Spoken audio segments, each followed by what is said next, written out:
guys, today I'm going to tell you how to make Claude think step by step.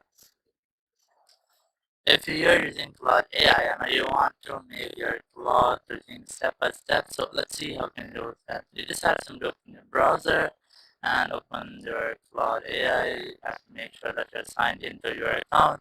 Now once you are in, I'm starting in a new chat.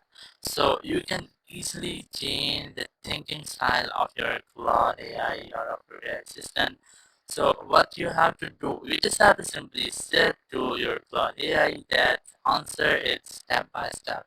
So it's a basic way, but it doesn't work as well as you want. If you want to get a precise thinking of step by step by your Claude AI, you just have to see something like this. So you can see I have asked solve this step by step and show your reasoning. So let's say I'm gonna adding a PDF here, and now instead of solve, I'm going to ask describe it step by step and showing your reasoning. So I'm going to submit this.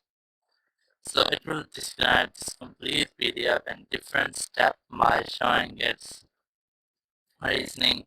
So in this way, you can easily change the thinking style of your Claude AI, or you can make it think step by step. Thank you very much for watching the video. Until next video, bye bye.